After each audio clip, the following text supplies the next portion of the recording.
My dad can do anything.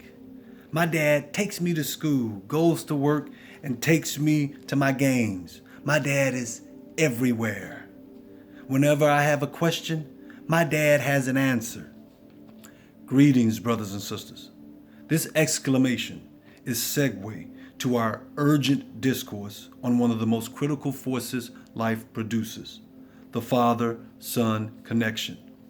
When we reach the age that allows us to comprehend more about the world around us, one of the first and most lasting impressions made on us is the benevolence and awesomeness of our Creator.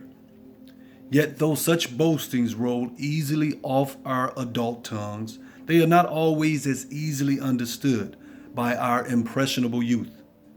In other words, our youth, most particularly our black male youth, hear family, friends, and religious and political figures venerate God.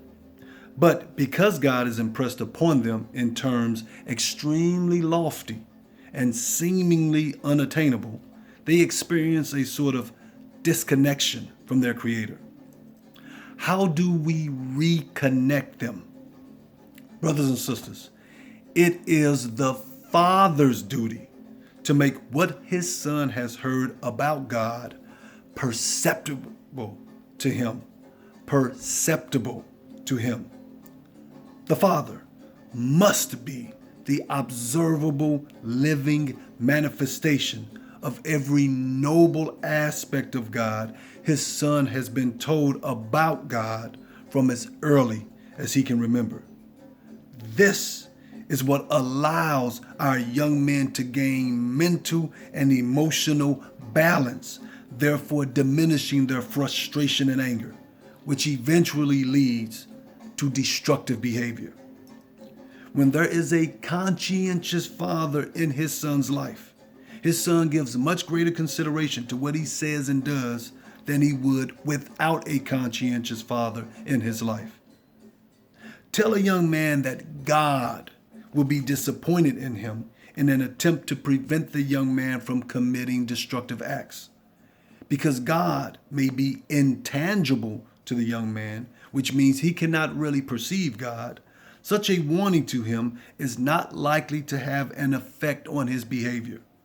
Now, tell that same young man that his father will be disappointed in him for the same purpose.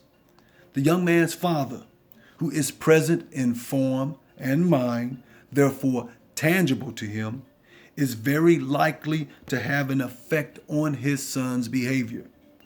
I trust my point is clear. In order for God to have a real effect on our sons, the fathers must be present to govern their sons under divine principle. In order for God to have a real effect on our sons, the fathers must be present to govern their sons under divine principles. As it is commonly expressed, the father must be an example to his son, an example that mimics the most noble aspects his son has been told about God. This is critical for transforming the destructive conditions we are all suffering through. Of course, if the biological father is not present, others may be thrust into this role. From the most ancient of days, it has been exhorted that the great principle must express itself most critically through the Father, and from the Father most critically to his Son. My brothers, this is the intelligent order we must reestablish. Our sons must observe us treating women delicately, despite how they're treating us. Our sons must observe us feeding our minds intelligent food.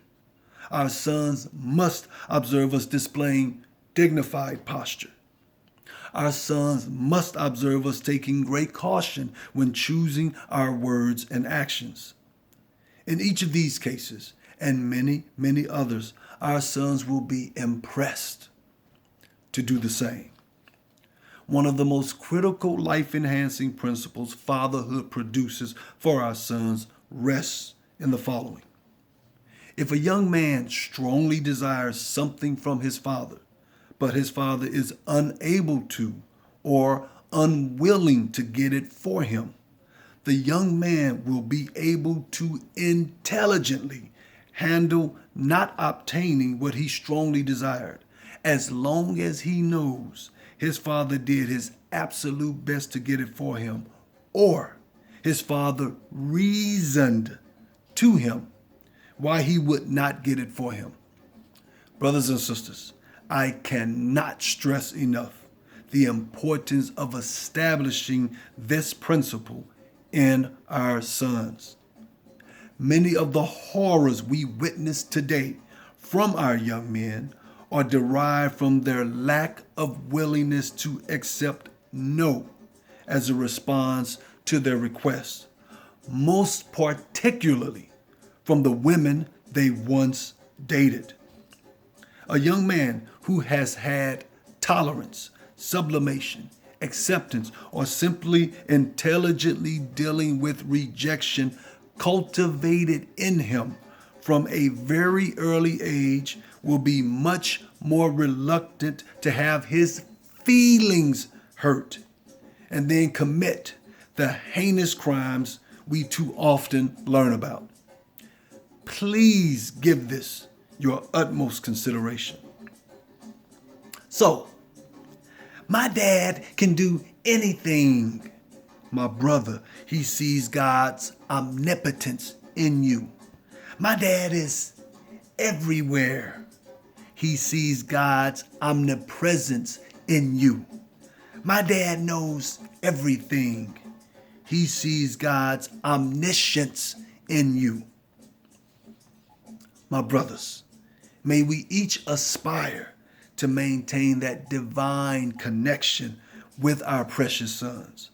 The elevation of our community depends on it. Thank you for your time and consideration. Love and harmony, Brother Osiris.